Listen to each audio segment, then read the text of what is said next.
Your favorite film is awful. Hello, and welcome to Your Favourite Film is Awful, the weekly show where we take your favourite films and defend them against negative reviews. As always, I am Luke, made sure to say it this time, and with me is Charlie. How you doing, Charlie? I'm good, my man. I'm very good. I'm, it's all, yeah. I just feel shattered, mate. I don't know why. It's so I just feel exasperated. tired all the time. Don't you? I don't know if you Yeah, don't know I what it is. fully I'm not doing woke it. up tired this morning. Yeah, and I don't know why. I've not done anything. I think maybe that's why, because I've not done anything. I just feel tired all the time. It's weird. I mean, how outside are of you, Luke? films, I'm good, but outside of films, you're normally quite an active individual, so I imagine your body That's is it. fully rebelling against you right now. Yeah, like I actually napped a little bit today. I napped on my lunch today. I'm like, why? I went to bed early. For me, I went to bed at like before 12, pretty much. It's weird. I don't know why. Yeah. I don't know Who what knows? to say about that, really. Have you watched any movies, though? Because that's what the people are here to talk about. That is true. I have watched a couple of good ones actually. Okay. But I can't remember some of them off the top of my head. So I'm gonna go with the one that's stuck in my head, and that is The Howling. Joe Dante's The Howling. Okay, Yep, that so sounds familiar. Yes, this is directed by the director of Gremlins 2. Gremlins, Hey. Joe Dante. Yeah, he's a great director. Loads of movies he's done. I don't know why I said Gremlins 2, like that was the pinnacle of his career. Because that's the one I know. First one to come to my head. Exactly, that's the first one to come to my head. But yeah, this is like a werewolf movie called The Howling. Okay. And it's 90 minutes and it's a fucking blast. The whole way, mate. I couldn't recommend it anymore. Like, it's pure sort of 80s movie, but it's so much fun. Like, and you see the werewolves and like it doesn't shy away from all of that. Do you know what I mean? And the special effects were done by Rob Bottin, who's like a legend of the game. Okay. You know, he did The Thing. He did the special effects for The Thing. He did the special effects for I mean, you name it, pretty much. Total Recall, RoboCop, like all the big effects movies. He Yeah, pretty some much heavy done. hitters. Yeah, and it was funny because I recently been listening to Joe Dante's podcast, the movies that made me, which I highly recommend to people. But you have to listen to it after listening to this one, of course. Of course. But yeah, it's a really good podcast, and it was really interesting. I listened to the one where they had with Lee Winnell on, the director of Invisible Man and Upgrade. Yes. And they were talking about like special effects, and they were saying that they feel like the peak of special effects happened just before CGI come. So like they think that like the peak, I think the last movie they said was Total Recall, was like the last full sort of sci-fi movie that was done all practical with miniatures and stuff. That they could think of. And I just thought it was interesting that, like, you know, if we didn't get CGI pretty much straight after in that late 80s, early 90s era, like, I wonder how much we would have integrated those practical effects more. Do you know what I mean? Like, and how good they actually can be on their own. I don't know, because with practical effects, there will always be a cost, and that's why CGI has taken off as it has. That's what they talk about. So it's it's the balancing act of the special effects would be freaking immense. They'd be like top tier, wouldn't be able to tell the difference.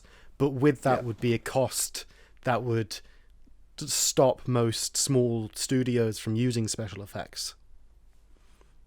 Yeah, no, and that's what they were saying. They were kind of saying like CGI is just easy now, isn't it? Like we can just fix it in post, essentially. And that's the reason why they don't use a lot of practical, because like, you know, you don't think about things like the reason why John Wick has loads of CGI blood is because, you know, if John Wick shot about 50 dudes in the head, and if they get that take wrong, then they've got to clean up all the fake blood from the set, and then by the time that's taken to be done, you know, they've got to recreate it. And there was an interesting little fact on the podcast that they were talking about, where Lee Winnell was talking about the bit where in Upgrade where the guy rips the guy's mouth, like face off, sort of thing. Yeah. And he was saying like they only had 2 practicals of that. They only had 2 things. So and they fucked the first one up. Yeah, they fucked the first one up. Yeah, and he was saying that he went up to Logan, Marshall Green, the lead in the movie, and he said, "I know you shouldn't do this, but we only have one take of this. You have to get this right. He was like, I know I shouldn't do this as a director to you, but like, you have to get this right. Like, because we're fucked, sort of thing.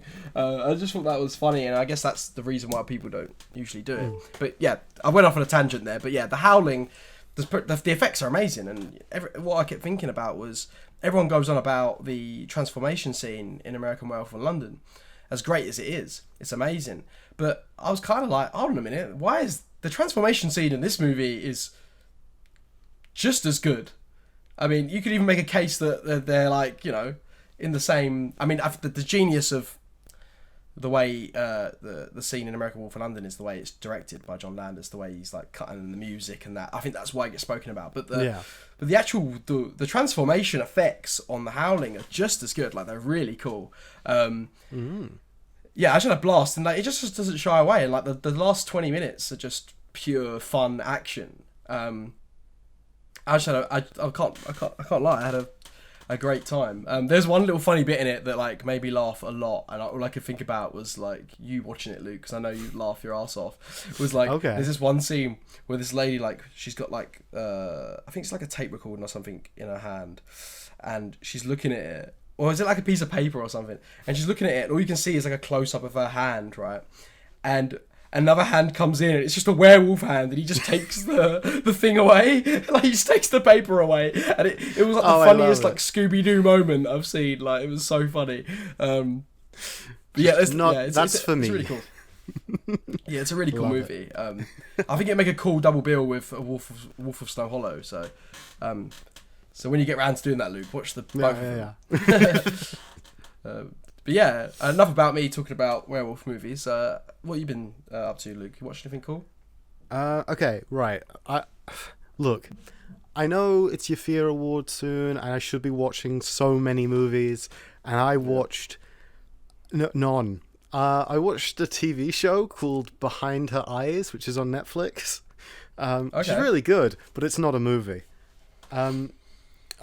Behind Her Eyes is great, though. It starts off as this little drama. So the protagonist goes out for drinks, meets a guy, they kiss, and then the next day she goes to work and meets her new boss, and it's the guy.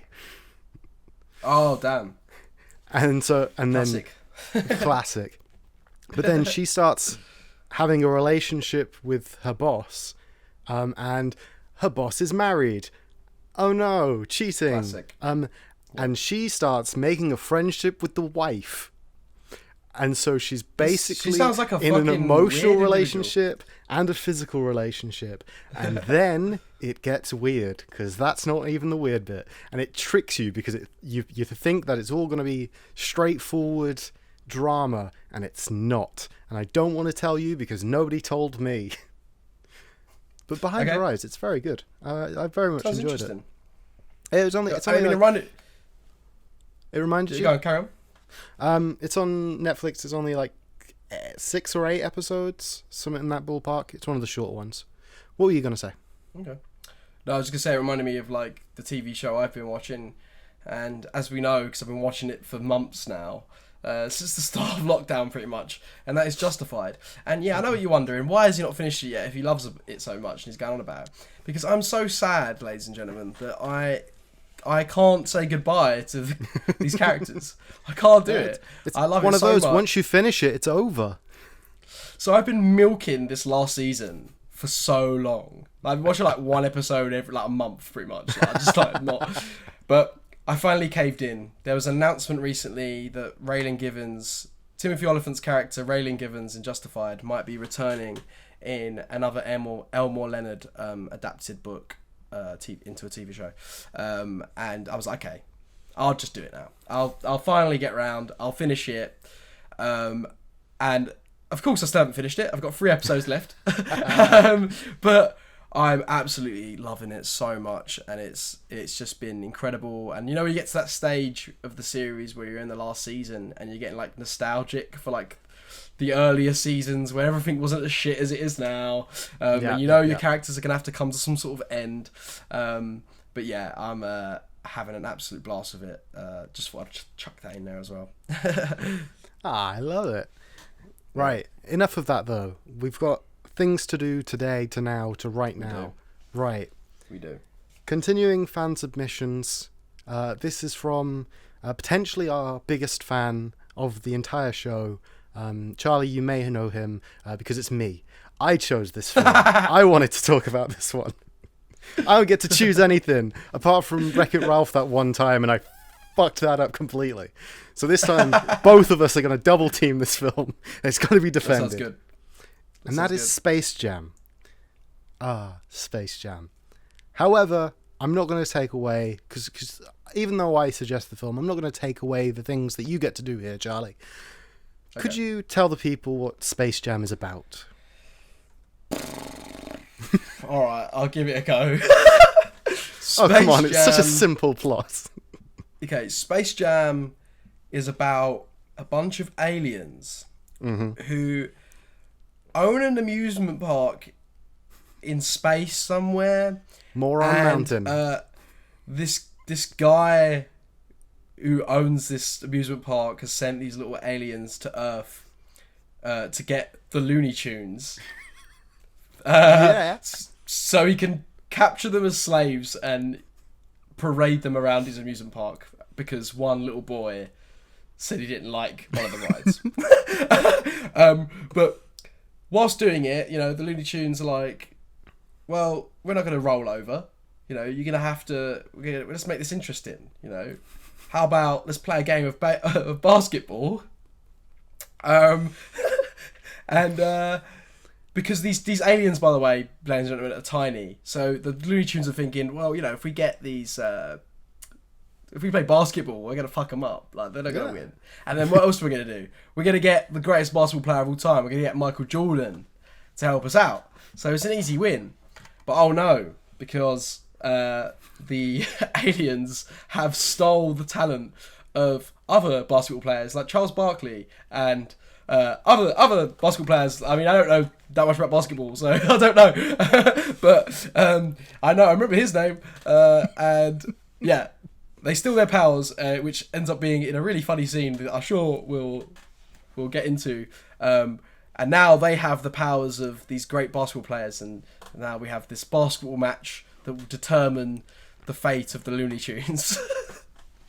And Michael Jordan. Yeah. They become the Monstars. The Monstars, great. That's it. I love it. The Toon Squad versus Monstars. It is. It's great. It's good times for most people, but of course for other people it's less good times. For example, the Faceless Entity, they gave it a 0.5-star review, and it's a very short review, and it pains me a little bit because this is the film that I'm bringing to the table. Would you like to know what they said? This Faceless Entity? Go for it. The death of cinema itself. Wow. This was the very death. Well, I mean, this come out the year I was born, funny enough. So, to spoil it to people, come out in 1996. 1997 in the UK. Yeah, 1997 in the UK. And I can assure you, as a massive film fan, cinema is not dead. Well, not yet. It could possibly be, but it wasn't this movie that did it. I don't know what to say about that one. I mean, it definitely didn't kill the film. I understand that maybe I could see why they would think that. I mean, this movie was basically an advert that they turned into a film. There was an advert with Michael Jordan and the Looney Tunes, and I think someone saw it and was like, "That's a movie. We got ourselves a picture." And what we ended up was one of the strangest children's movies of all time, and I'm all for it. It's great. So, and it's one thing, you know, you could call it the death or whatever you want to call it, a film, whatever you want to call it, whatever. But you can't tell me, and I'm sure we're gonna say this a lot, Luke, aren't we? You can't tell me the Space Jam isn't fun. That's Space one Jam thing. is so fun. Space Jam is fun. But yeah, that's my first argument to this first review, anyway. Exactly. It's short argument for a short review. But to go off what you said and what they said about the death of cinema, the fact that product films like Lego exist today prove that even though this was, it can be seen as quite a seedy way of doing it, because the two products had nothing to do with each other, with Michael Jordan and the Looney Tunes. But people will always try and sell you stuff in films, even the films themselves. Right. Yes, okay. I mean, even this movie literally has Warner Brothers kiss their own ass. They kiss their... Daffy Duck kissing his own Duck? bottom. It's Daffy Duck, isn't it? It's Daffy Duck, isn't it? Yes. Was it? Is it Daffy Duck? Am I going crazy? Yes. Daffy Duck. Daffy Duck. Yeah. Yes. He kisses his own ass, which has the Warner Brothers logo on it. And he's just It like is. about It's how just great like they are as well. taped on there. It's great. It's so good. Weird. It's so stupid. It's great. Okay, a longer review from 1996. So it's of the times. This is from Tom Meek. Michael Jordan's big screen debut is little more than a 30-second commercial stretched into a 90-minute feature. And why not? It's directed by Joe Pytka? Oh no, I did not. I can't pronounce his name. Is it Pytka? I'm going to go with Pytka. I like Pytka. Pytka, the man who found fame by making the live-action animation Nike ads with Jordan and Bugs Bunny. The live-action animation blend is impressive, but it won't make you forget who framed Roger Rabbit. And although Jordan may be the greatest athlete to set foot on a basketball court, his acting is as wooden as the surface he plays on. His natural charisma and magnetism help, but the truth is he should stick with basketball. That's great. I mean, first, I don't know. I kind of agree with it. I don't know what to say. In a sense of like, I mean, yes, Who Framed Roger Rabbit is better. Who Framed Roger Rabbit is great. Well, yeah, and it Michael came Jordan, out like 8 years before this did. Yeah. So you can tell that like those adverts were fully inspired. 100%. Michael B. Jordan. Fuck's sake. Michael Jordan. Yeah. Michael Jordan. Why did I put the B in there? There's no need for it. Because there's another very famous actor known as Michael B. Jordan. It's true. So, Michael Jordan, I agree. He's not the best in terms of his performance in this.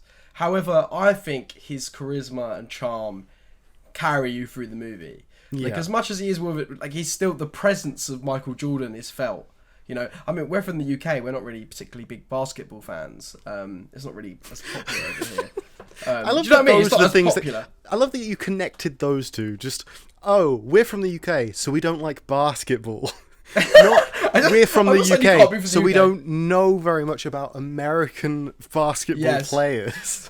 Yes. Well, I'm just speaking for myself here. I mean, I'm just saying. Yeah. Obviously, basketball is still... People still like basketball over here. Okay, I'm not denying that. I'm just saying. All right? I'm just saying. The majority, you know, it's all about football over here, isn't it? You know? Yeah. I know. But it's all about football over here. So yeah, we're you know, it's not pushed on us as much.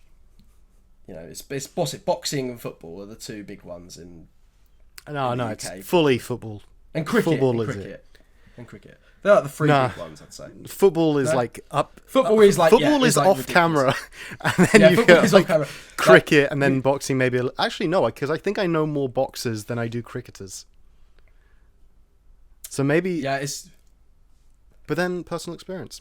Continue with your point. I'm sorry. That's fine. But yeah, Michael Jordan.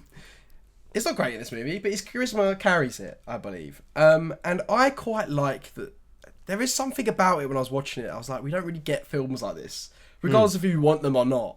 I mean, it's a kids' movie, so I don't mind so much, you know, it being really silly and having Michael Jordan in it. I mean, it's probably the best movie with a basketball player in it that I can think of at the top of my head. And not that there's many. Well, we're from the UK, so we don't know many basketball. Exactly. I know there's like... Well, isn't there one where Shaq plays like a genie in something? Yes, there is. Yeah. But that's cool, as far as I'm aware, that's before our time. Yeah, I don't know. But yeah. So, it's hard to argue with this review. It's not... I mean, okay. First, I'm going to argue with you. Because I think he does what he needs to do well enough. And it's the fact that he is an athlete first and now a movie star, which is quite a new thing for the times, I am going to say. Because, let's be honest, it's only quite recently with the Dwayne "The Rock" Johnson and John Cena.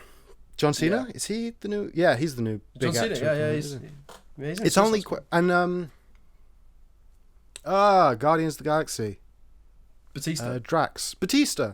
So it's only quite recently that actors are successfully making the change, to my knowledge, while still being in, like, both areas. A lot of other people, like, retire from sport and then go into acting. Whilst... Yeah, the only thing I would say, though, that gives them a bit more of a fair advantage, the people that you named, is that they're wrestlers, they're pro wrestlers, and they were already theatrical. acting. Yeah, they're already acting anyway. Do you know what I mean? It's very... Yeah, they're talking to the mic, you know, they've got a basic understanding of acting, aren't they? I mean, that's essentially what they're doing. They're creating characters. And I think whereas, like, Michael Jordan, he's just throwing a ball into a hoop, isn't he? So... Well, I'm more than that. I'm not saying... Look, I'm not dissing it. I think he's very amazing. Skilled. Before people kill me. Exactly. I think he's amazing. I mean, I've seen videos of he literally does fly in the air. I think it's incredible. But yeah. What I was going to say is, he is from he's from an athletic background, not a performing background, and he has to man all of the live action scenes. Anything that's with the live action, he has to, like, be there to be the guy. Everything's revolving around him. And half of that film, he's performing to people in green screen suits. That's true. So, like, he's got it pretty hard compared to what most other people are doing, and I think he does it well enough. Yes, that's true. Could have been better, but, like, for the big film that he did, this is, like, a pretty hard task to ask for a guy that doesn't act. That is a very good point. That is a good point, and I'm gonna steal that and I'm gonna add to it. I think, like, the fact that, you know, it's his first time acting, and he's talking to, well, I think it's one of the first times acting, like, in a big movie, and he's acting in front of all these green screen characters. I mean, most of the time, there's no one else there, is there? Oh no, there's no one else there, really.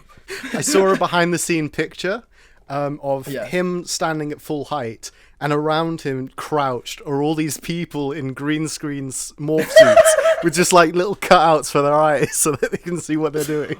I would love to. And he's just towering over them. It's so funny. I'm definitely going to pop that in some sort of cut down, even if it's not even about that. I'm just going to chuck it in, just because that sounds hilarious. Yeah, so that's such a good point. Yeah, he's not an actor for one, and he's acting. He's got nothing to bounce off of. I mean, no wonder why they bring Bill Murray in the movie to save him. Do you know what I mean? And that's what I mean. You don't have to worry. Bill Murray comes in to give you all the... And all the charm that you need. Wayne Knight? Is that his name? Yes, Wayne Knight, yeah. Wayne Knight's great in this film. Especially, he's hilarious. Like, I know him from 2 films, and that's Jurassic Park where he gets to Eden, and this where he gets blown up and sat on. Yeah. He's great in both. Yep, he is good. That's such a good point, though. Like, I keep thinking about that now. I mean, his performance is actually... Do you know what? I'm going to say it's great, considering it's his first time, and he's acting around green screen people. Like, what the hell? I mean, some of it, like, he gets it across. And the fact that he can still get, like I said, he can still get his charisma across, his charm across. I mean, whether that's the movie doing that and I'm sort of falling into the trap of it, because they obviously build him up, don't they? Quite a bit. But, yeah, I think they do a good job of that. And I also think, like... I mean, I kind of have some issues here, but I do also think it's paced so quickly that, like, you can't it is so really be mad fast. at it. No. Yeah, I mean, in a way that, like, he doesn't really take a break, and that's kind of an issue with it. But in a way, like, I was like halfway through the film, and I was like, I swear I've only watched 10 minutes. Like, I swear it's just started. It's so good. The pacing is just like, mwah. I think this film may be the cause, because you know how we did, we've done the Zack Snyder, and we did Seven, and we did Heat, and at the end of all of the, no, I don't think I said it for Seven, but for Heat and Zack Snyder, at some point during those reviews, I was like, doesn't need to be that long. You could cut bits out. You could speed bits up. I think this film might be the reason I've been programmed, because it is, it's just scene. Yeah. This is actually a movie where I'm like, maybe they could have added another scene where they're hanging out a bit more. Yeah, just slow it down a bit. More tension to the end basketball scene. No. They had a story to tell and they told it. No, exactly. And there's one thing I could think about when I was watching this was I forgot how much fun the Looney Tunes are.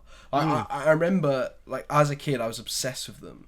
I think because they're basically just kicking the shit out of each other, really, aren't they? That's all they do. And I forgot how evil some of them are. Like Sylvester, he was, when they're like, what should we do? Yes. What can we do to beat these guys? And he's like, we can go into that lady's house when she's not looking and we get Tweety Bird and we grab her. And he's like drooling and he's like, his eyes are red. And I was thinking, oh my God, this is fucking weird, isn't it? This show is, I forgot how weird. And you got Tasmanian Devil, who's always like, and you got Bugs Bunny, who's like the cool trickster, and they're all like anti-heroes, really, aren't they? Yeah.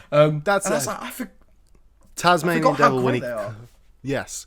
I love the bit when Tasmanian Devil in the spit shine bit, and he just goes, lemony fresh. It's so good. It's like, what is this doing?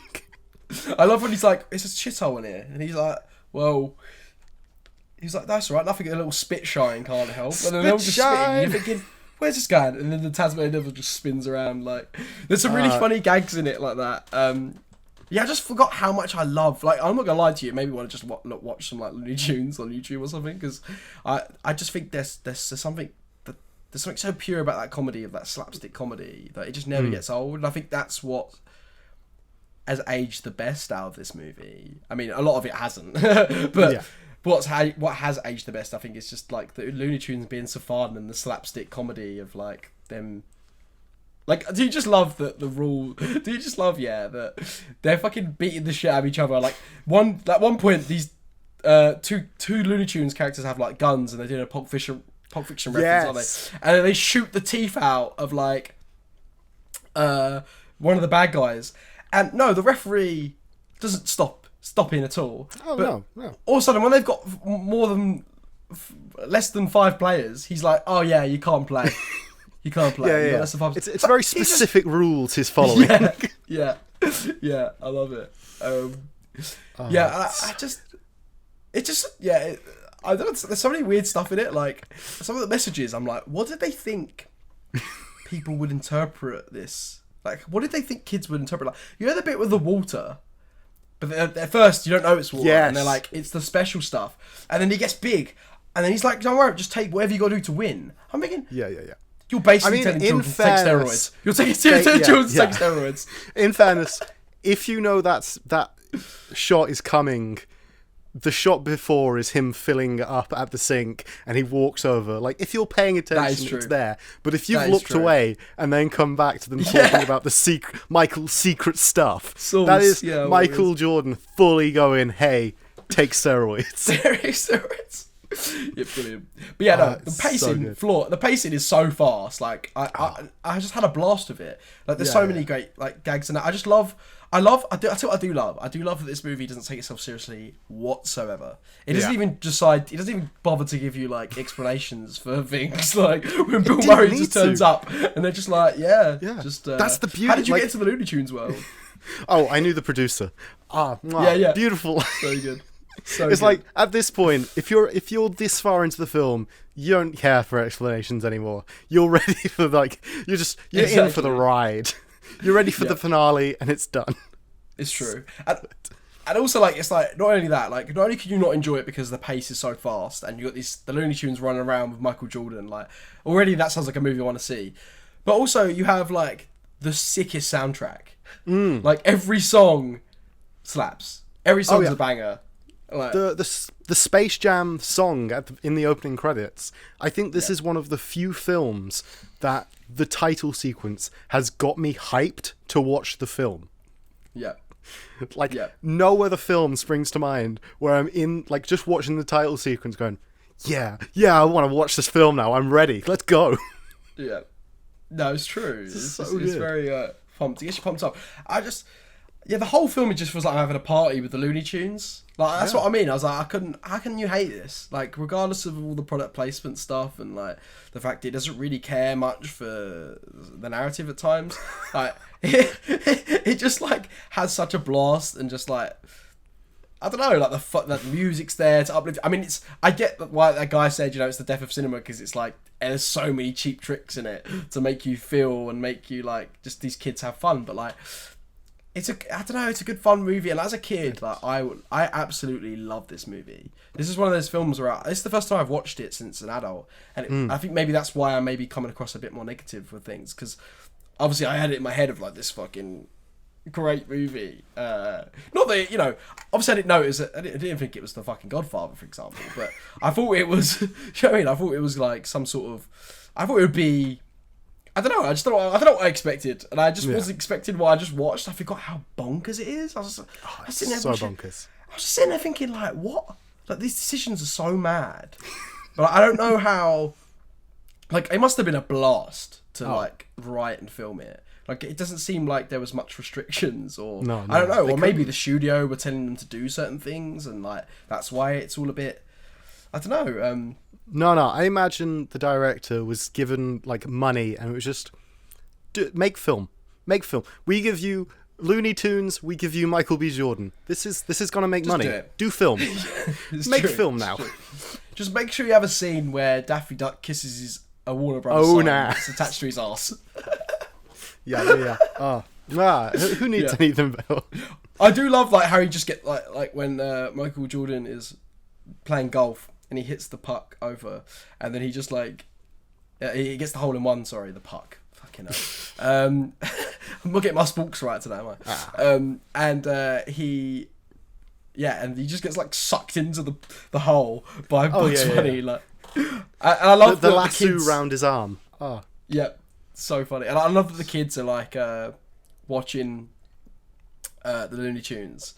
Like, I like that the Looney Tunes still exist in that world. But I like that Michael B. Jordan meets them and somehow is not phased at all. Oh, he's just no one is phased. No one is phased. It's so good. I think the only person who is phased is Wayne Knight's character, because he's like, you know your friends are cartoon characters, right? Yeah. And that is the only acknowledgement. Michael Jordan gets sucked in, and he's just like, Bugs, why are you here? And then Bugs and Daffy go into Michael Jordan's house, is confronted with his kids, and they're just like, hey, we can help you out, don't worry. See, I could buy the kids. Like, if I was a kid and Bugs Bunny turned up, if I was a dumb little kid and Bugs Bunny turned up, I'd be like, oh yeah, because Bugs Bunny's real. Everything on the TV is real. Like, well, I don't know. That's true. I mean, I don't know. Maybe. I don't know. Maybe I could kind of justify that in my head. But like, what was Michael Jordan thinking? Was he like, where's Mickey Mouse? I was expecting Mickey Mouse. Why have I got Bugs Bunny? Which studio am I in right now? Yeah. What's going on? I've got a lot on my own. Right. Yeah. I'm gonna do the next review. I need to preface that there was a little bit of alternative motives with picking this film, because I knew that it was in the news recently because of a certain quote-unquote controversial change. And so here is the review to go alongside with that. And it's a 1 star. And it's from Noah Snyder. No relation as far as I'm aware. I'm convinced this movie was the catalyst for the furry movement. Yeah, yeah. But is there more? That's it. That's the whole review. That's it. I could see that. So we got to talk about the one and only Lola Bunny. Yeah, the Lola Bunny.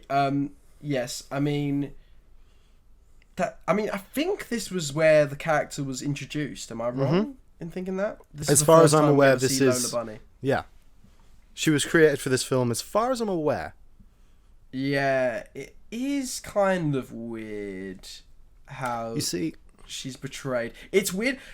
I mean, obviously, we're not going to get that now. I mean, we've seen, they've already gave her more they've clothing. released it. She's wearing a longer top. Her hair's more rabbity and less, obvious fringe. As far as I'm aware, I can't really remember. It's been a while since I saw the image. But it is weird because it's like... Right, let's think about this way, right? So you're a kid, right? You don't really know how the world works, quite as well. You don't know what you like yet, right? Okay. There's this movie where a bunny turns up, and whenever she turns up, everyone loses their mind. everyone's like drooling over her, or like in the crowd they're like, ugh, and like Bugs Bunny's like hearts coming out of his eyes. So I feel like it's kids. In like, fairness, yeah, go on. That type of that's Bugs Bunny that does that with the heart eyes. Yeah, that's fair. Bugs Is that Bunny much difference to Jim Carrey in The Mask when he turns into a wolf? But he sees an actual human being. I guess so. Well, yeah, but the rabbit saw a rabbit. That is true. And I mean, in the real world, rabbits mate like rabbits. That is true. So that is also true. Yeah. Yeah. It was just a bit weird, like how she's kind of. You know what I mean? Like it's like yes, she's like just there to drool over. Although I do think what's cool is like I like the whole bit of when, she's like, "You don't call me dull." And, like, yes, she gets the up and like. She, like, that's what I wanted to talk about because. Yeah. So first off, I'm 100% okay with because whatever I say next in defense of anything to do with this film's portrayal of Lola Bunny, I just want to state I'm perfectly fine with the change. I'm more than happy. I have no emotional attachment to these characters, apart from I do because they're great. The version of Lola Bunny, right? If you turned her into a human and put her in an American high school, college, are you telling me that you would not find a cheerleader that looks identical to that and doesn't like to be objectified? Because that's what she is. At the end of the day, she is an athletic person who doesn't like to be stereotyped because of her looks, which I think is very real. It's a very real character. That's a good point. Of course, that falls to absolute shit at the end when they win the game and Bugs kisses her and she goes into a lust frenzy. But then, mate like rabbits. So there's an argument to be made there. Yeah. Yeah. I don't think most cheerleaders have tails, though. That's the only thing I would say. I wonder, though, how the many internet people... is a kinky place. Yes, I wonder how many people got into furries because of this movie, though. Like, I'd love to get like a clipboard at one of those like furry places or whatever. I don't know what the fuck they do, and go up like, okay, so what was it here where we started it? Yeah. Just so we know, not to do it anymore. I'm not going to name names or point fingers, but I know that there are some people that were like that clicked into attraction to females. Because of what's Simba's lady in The Lion King? Oh yeah. Like, and she's a full-on lion. Yeah, what's the fucking? Yeah, because they have like a little bit of they have like a little tussle, don't they? Yes. Lion King. And then she gives the eyes in the animated version, and it's just like, we gonna fuck. Which some little kids clicked into the brain and went, oh yes. Attraction to females, but at least Lola Bunny is like an what's the word? Anthropomorphic? Is that it? It's a bunny human hybrid. Whilst that's true. Simba's lady is a full-on lion. It's just a full lion. It's a lioness. She will kill you if you touch her. Lola Bunny will crush your face. That bit where the monster's like, oh yeah, come at me, doll, and she just fucking goes into trigger mode and just beats the shit out of him. Good stuff. Yeah, that was good. Right. Shall we have another review, I believe, from the Times? Yes, I would like one, but before we get into that, I just want to complain about something quick. Go on then, let's have some complaints. I just want to ask you about the title. Space Jam. Because, I don't know about you, I didn't see much space, and I didn't see much jam. So, I want to know what the title means. I want to know what you think it means. I want to know if you think that they will elaborate, or not elaborate, but like, do misleading. More to do with space and jam in Space Jam 2 with LeBron in it. That's coming out this year, I think.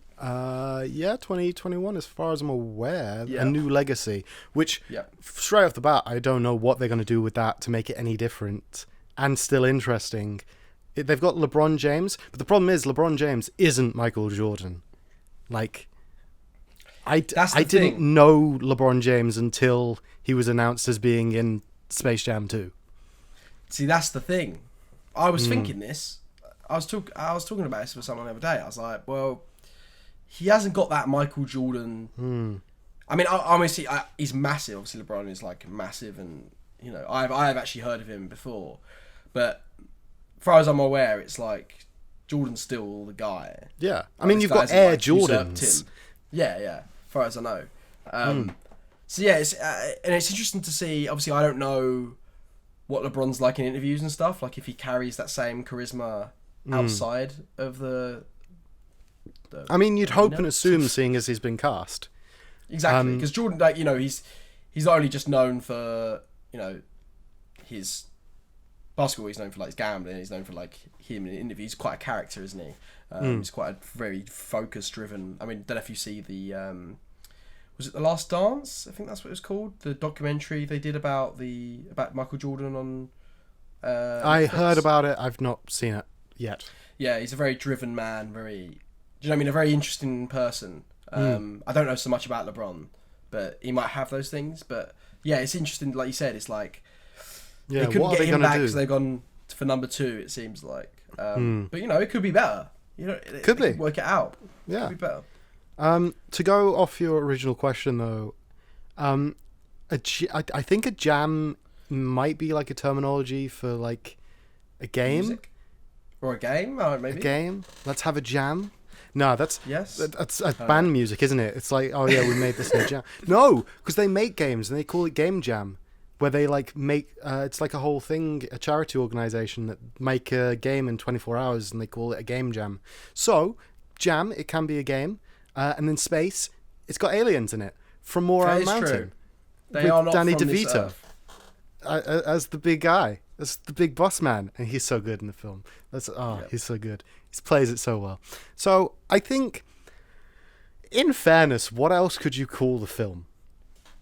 Like, yes, if we say Space Jam could have been a better title, but what better title?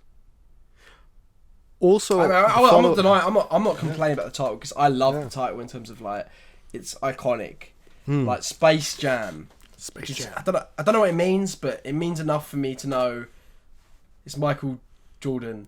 Exactly. I keep wanting to say Michael B. Jordan. What is wrong with me? Michael Jordan and the Looney Tunes. Yeah. Okay. Playing basketball. And then it's a question of which one was made first, the song Space Jam or the film Space Jam? Or was it made for the film? That's what I meant. I should have checked that. Yeah. I should probably have found that out before I come on here today. But because I'm willing to believe that they were struggling for a title, and some musician came along and was like, "Hey, I have this song. Maybe you want it. It's quite hype." I've got it. Yeah, and they were like, "Shit, this is great. This is our title now." Done. Easy. Could you imagine if it was that easy to like pull strings in Hollywood? Just be like, hey, I have this music. You want it? You want to title your film after this song? Well, this movie would make me believe that because there's so much in it that's like they must have just chucked that in. Yeah, it's. Do you know what? It's weird, Luke. As I don't really know what to say about this film. I'm trying to defend it. It's good fun. It's just great. It's a great. Do you know what I mean? It's easy viewing. It flies by. It depends what you want, really. I mean, this is a movie I would show to like kids and stuff. Like, if it's good fun. I think people might take it too seriously and say, you know, it's selling products and doing all these things. But ultimately, we'll get into that in a little bit. Like, there's a bit in this next review where we can elaborate more on the consumerism factor. Okay. Cool. Right. So this is from Ryan Gilby. It's an extract. It's part of the longer review. In the beginning of the review, they talk about how the film takes multiple stabs at Disney and like refers to it being a mouse house sort of thing when it's all carnage. Such bitterness is a bit rich considering that the movie is basically a feature-length remake of the football sequence from Disney's own Bedknobs and Broomsticks. Oh, damn! That's a good shout-out. I didn't Spruced think about up with some computer-generated effects and a soundtrack that's uglier than a motorway pile-up. Whereas the Disney film had an eccentric, English witch interacting with her animated co-stars, Space Jam offers us the NBA hero Michael Jordan playing basketball with cartoon characters. And it has to be said, he's no Angela Lansbury. So that's paragraph 1. So straight off the bat, comparing it to Bedknobs and Broomsticks. Have you seen Bedknobs and Broomsticks? Yes, as a kid, there's another one that I watched quite a lot. Maybe I was just into like animated and live action stuff. I mean, we were all into it. It's great. I used to watch that. I used to watch Who Framed Roger Rabbit a lot. Even though Who Framed Roger Rabbit's like a bit darker, I think. Yeah. And I used to watch Bedknobs and Broomsticks a lot. And I didn't even think about that comparison. But I forgot about that scene, obviously the famous football scene. I used to love that when I was a kid. That's another one I'd like to revisit and see if it's still as good as I remember it being. Before I start making hot takes about which one's better. But yeah, interesting so far, interesting comparison. Yeah. David Falk maintains that Jordan has the ability to become a major entertainment personality. But then he would say that. He's Jordan's business manager. And Space Jam is nothing if not a product made by men who gauge a film's success by how many soft toys it spawns. When it tries to be hip about the business of spin-offs, it merely sounds vulgar. One scene has Daffy Duck griping about not getting royalties for all the t-shirts and lunchboxes which feature his image. A joke which could only have worked if merchandising potential were an incidental part of the movie rather than its defining characteristic. End of extract. Yes, interesting. And you've touched on it already. It is quite a big commercial for a lot of different products.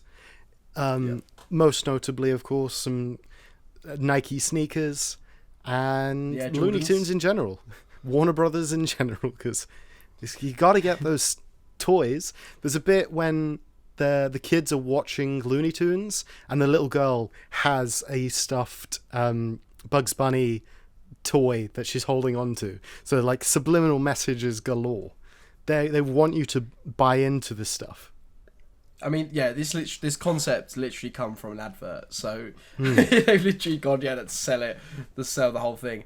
I mean, I do quite like when they make jokes about it. It's quite Wayne's World in that sense, but it's weird, like you said, it's weird when it's with kids, isn't it? 'Cause it's like you're selling, you're just sort of tricking these kids into getting this stuff. But I do want to, so, because I've put that, like, I always have alternative motives. I've put that whole review in so I could do one quote. And I don't know if you noticed this quote, but as soon as I noticed, it was very jarring for me. Would you like to hear the quote from the film? Go on. Come on, Michael, it's game time. Get your hannies on, lace up your Nikes, grab your Wheaties and your Gatorade, and we'll pick up a Big Mac on the way to the ballpark. Oh yeah! I forgot about that. That's hilarious, isn't it? That is absolutely Hannies, incredible. which is a clothing, Nikes, get your shoes, Wheaties.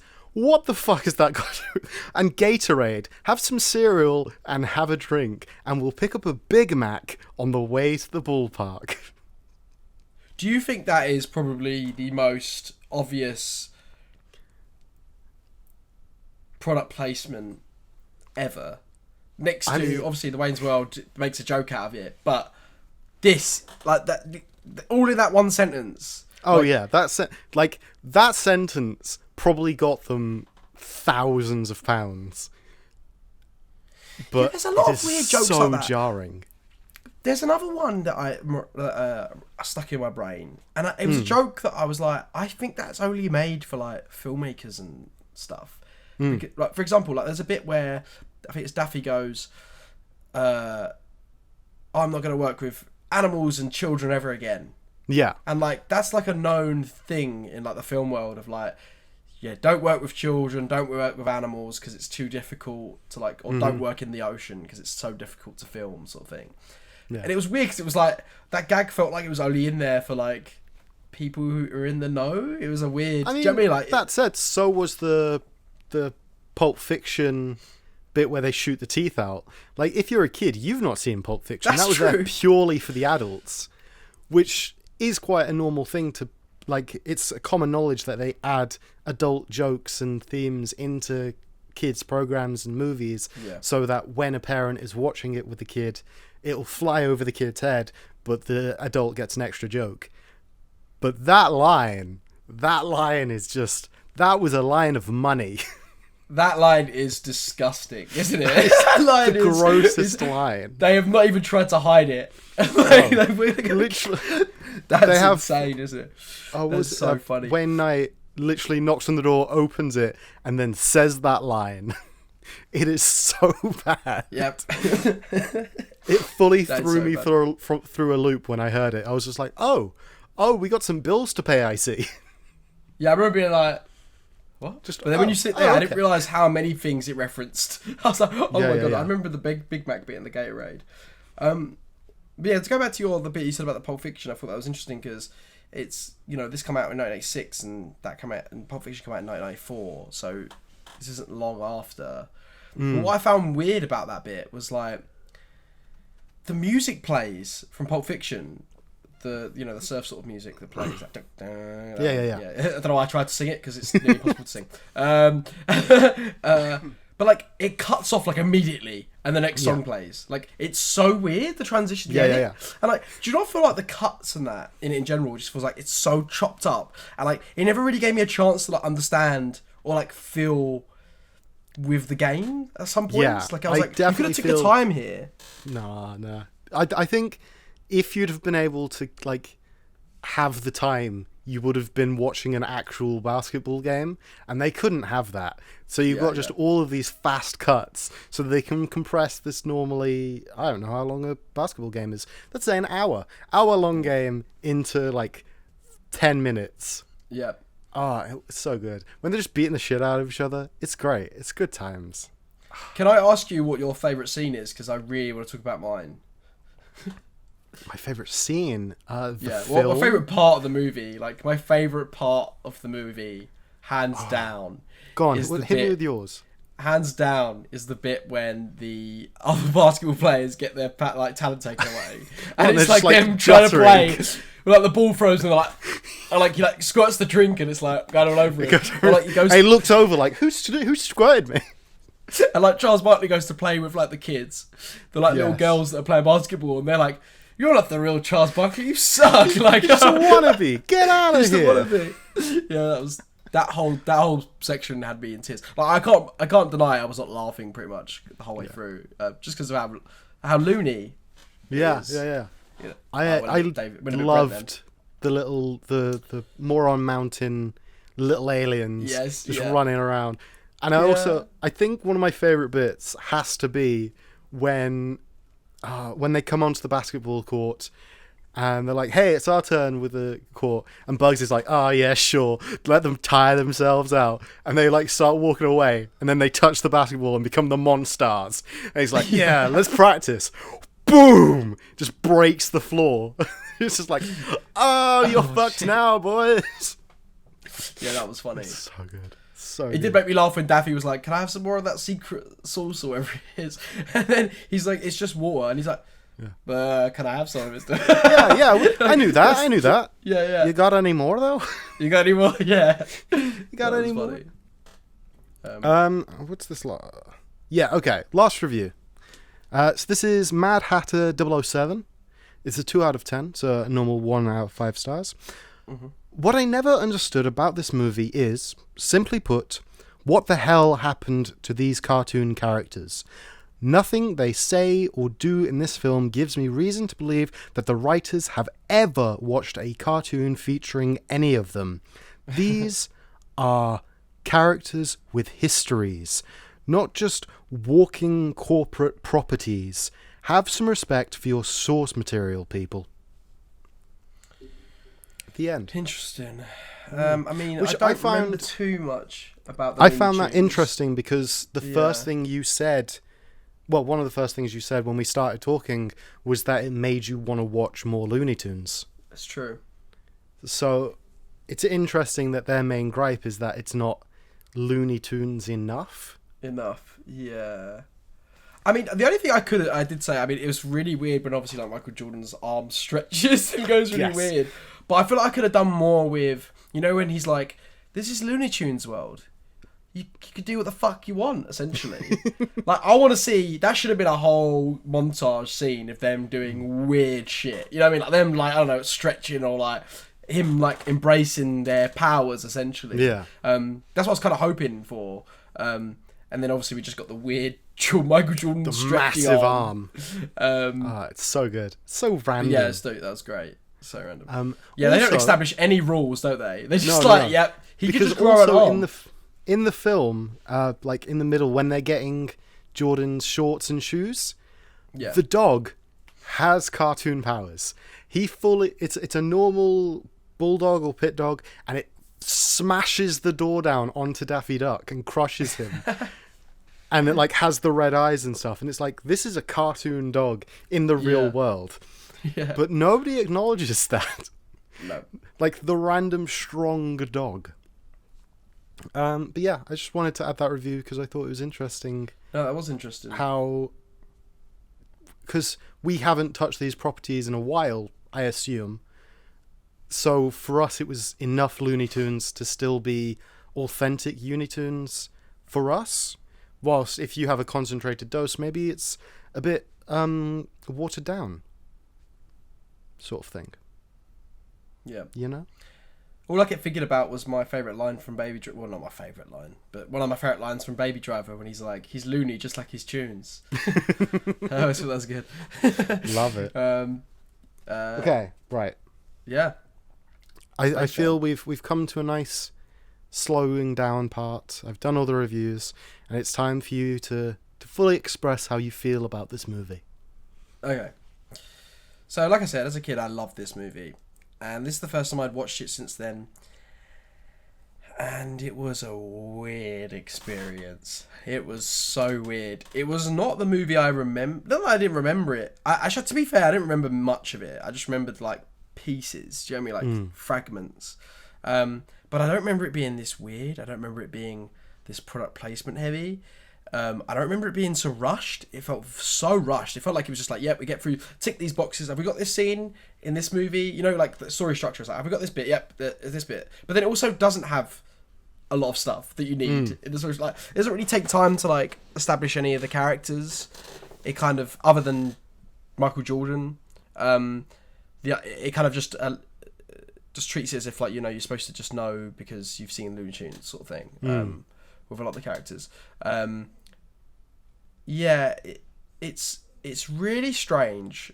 Bill Murray being in it is really weird. I did enjoy that a lot though.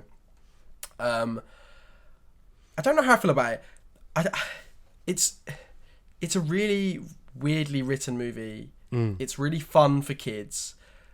Would I say it's a good movie? I don't Whoa. so. In our black and white awesome or awful, like, if those are your only two options... Oh, is this because, do you know what? You know why these are our only options? Because Twitter and the world we live in now, for some reason, everything's either a masterpiece or it's supposed to be shit. There's no middle ground anymore, is there? Exactly, you got to play to the audience. Because everyone's trying to get likes and shit. I don't know. But yeah, you can't just say you enjoy things anymore, you know? It's not a good movie, but I enjoyed it. What does that, you know, where does that come on your rankings, you know? That'd be an awesome if you enjoy it. No, I'd have to put that on awful. I'd have to put it on awful if you had to make me choose it. Oh, I don't. The child in me is like, he's got a slingshot ready and he's firing it in my head right now. Do you know what I mean? Like he's annoyed at me. It's more just like it's so much fun though, so I can't really say that. It just doesn't. Nothing makes any sense. There's no care for narrative really in a lot of it. The characters and stuff are just doing whatever they need to do, and rules are being made up as they go along. It does feel like it was just kind of like, yep, let's put this in, let's put that in, let's just put this in. Like, it doesn't really feel like it has much of a sort of structure to it. Like I said, I could have done with more tension in the basketball scenes. I don't know. It's too short to hate it though. You know, it's too short and too much happens and there's too much crazy shit and the Looney Tunes are there and Michael Jordan's having a blast. You know, to hate it. But overall, would I say it's a good movie? If you put gun to my head, I'd say no. But it is good fun. I feel like this whole podcast, I've not really know what to say a lot of it, but I was kind of taken what I normally have to do. Yeah. Like back in season 1 where I had to like hide how I truly feel until the end and then reveal myself. That's what you've had to do for this episode. Apart from we've got to the reveal and we still don't know what you really think. Yeah. It's just, I mean, where at the end it's like, it's good, but I don't care. It's like, I don't think it's well made. I think a lot of it is nostalgia. And I think that's a big part of why a lot of people like this movie. Is because of nostalgia. I think it's like our generation's nostalgic movie. Okay. Like a lot of other generations have had other things like, I don't know. I can't think of anything right now. But at the I can't think of anything right now. That's like got that same. Do you know what I mean? It's got this weird tone of like it's fun, but it's really weirdly badly made in places. But yeah, I respect it for the ambition, I guess, of having these. But then it just comes across like I'm watching a 90-minute advert for Warner Brothers and all their products. And I mean, strange one. Couldn't you say that about the Lego movie and the Playmobil movie and insert other Well, I haven't seen the Playmobil movie, but the Lego movie at least does it with subtlety. Do you know what I mean? The Lego movie still... The whole thing is about the toys. No, but you know what I mean? But it's like it still tells me a good story with heart. And this doesn't necessarily tell me a good story. It tells me a fun, weird fucking story. With like, it tries to put some heart into it, but like it doesn't really have the heart and soul of like the Lego movie. You know, where it tells a good narrative and it connects with your childhood and it almost brings you to fucking tears. Well, just me anyway. With like growing up and that sort of stuff. The themes of it. Whereas this, I'm like, what is it about? Yeah, I mean, what is it? What am I supposed to feel other than just joy the whole time? Because we've got this great soundtrack. That's all you need. Michael That's Jordan all you need is joy. Playing basketball, and it never really feels like they're going to lose at all. And like they're just, I don't know. What?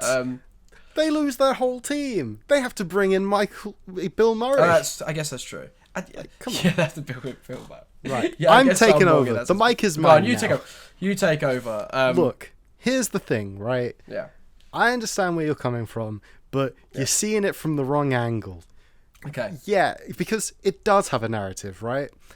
The issue is, and I think you don't understand it, is that it's so heavily plot-driven rather than character-driven that you have no attachment to these characters.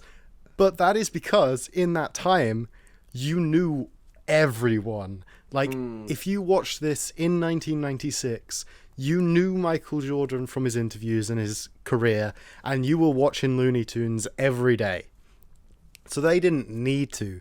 This is like Marvel's Avengers, and they didn't need to do any of the other Marvel films because you knew everyone already. Like, everyone was there, and they just hit those beats as soon as they can, as quickly as they can. Hasn't got heart? Come on, you've got that whole I believe I can fly bit at the beginning. There's your heart. Check mark. Yeah, but it's so forced, isn't it? It is they have a list and they're just ticking it off of what makes a movie. That's so true. Oh, they need to include a quick reference to another film for the adults. Tick.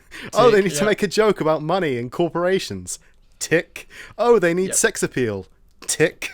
Yeah, you're right. It literally it is like they're trying to tick all these boxes. Like they've got a list of all the things that sell. Yeah. And a commercial, and they're just going, we stick that in there. Let's do that. Yeah, lovely. Yeah, it's got everything. And they even like combined it's like everything that you don't want from a film in a sense of like as an art form. Do you know what I mean? Oh yeah, this is not an art form, isn't it? No. This is not an art form film. This is This is simultaneously a great piece of plot-driven narrative, A, B, C, D, this is the end of the film, as well as, hey, we're big corporations, buy some of our stuff. And it ticks all of the boxes of what we hate from movies and what we love from movies. Yeah. Mixing in what a kid's looking for. If a kid had watched Looney Tunes for all those years, hey, where are all the female characters? Boom, Lola Bunny. Some beard neck pervert was like, hey, why isn't there no sex appeal in Looney Tunes? Boom, Lola Bunny. I've never heard it called where's beard neck. women power? I love it. Neck beard. I got it the wrong way around. Beard neck. No, I love it. Beard neck.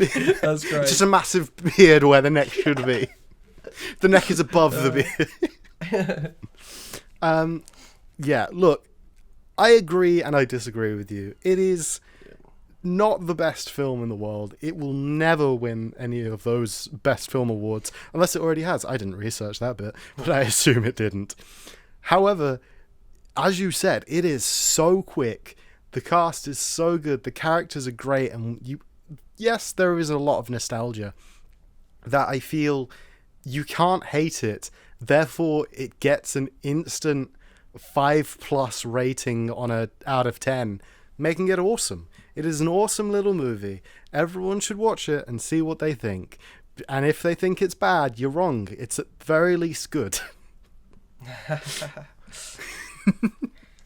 Out of 6, it's always a 3. 4, 3. It's middle of the road. Out of 5, it's good. It's good times. I just really.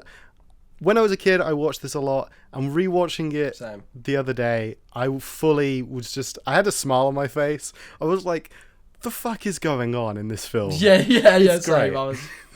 Yeah. Part of it was like nostalgia. Part of it was bewilderment. Part of it was just, hey, that's Danny DeVito being a big mean green alien. That's great. Who doesn't love that? The Monstars, great. They're so good. When they turn Michael Jordan into a ball and just like use him as a basketball and do a slam dunk. It's so weird. So, like, from then, Michael Jordan should have realized that there was cartoon logic. But now, we're going to leave that to the end of the film. Yeah. It's perfect. I don't know how Space Jam: A New Legacy is going to succeed and surpass this film at all. Like, I hope I am wrong, but I have no idea what they're going to do in A New Legacy. As far as I'm aware, I think the Monstars are back, and there's like an AI person in it. Oh, it's going to be madness. It's going to be Jumanji. Oh, what was the reboot called? The first reboot. It was like Next Generation Jumanji or something. Welcome to the Jungle. Welcome to the Jungle. There's the one. Hey, that's it. It's a great film. It's not amazing film. It's good enough. Is that your review, Luke? Done. Done. I'm done now. Fantastic. It's over. I smiled and laughed my way through that film because you can't take it seriously at all. It is not fine art. It is popcorn. It is a quick film to put on before you wanted to watch a different film, maybe an arty film. And then you watch the quick film and you're like, hey, that was all right. And then you watch the arty film and you're like, man, this is depressive. I'm glad I watched that quick film. And that's Space Jam. That's how you feel, Luke. Always. Right. I think we're done. Are we done? Do you have anything else to say? Yeah, I'm just going to plug the socials. That makes sense. That makes sense. That does. Yeah. Go on, then. So basically, you can find us on YouTube, where you can watch us talking shit if you want to see our faces. Yeah. Potentially, you already are. Yeah, potentially you already are. On Your Favourite Film Is Awful, or you can find us on Twitter at FabFilmIsAwful, Instagram Your Favourite Film Is Awful, and Facebook Your Favourite Film Is Awful. So yeah, send us a message, like us, all that stuff. Subscribe, click the bell, write some comments, share it with your friends, tell everyone about it. Interact for interactions. It'll be great. Fantastic. I think we're done here. We're done here. Yep. We're done here. Thank you for watching / listening / being here on this lovely journey. Bye-bye. Ta-ta for now. Ooh.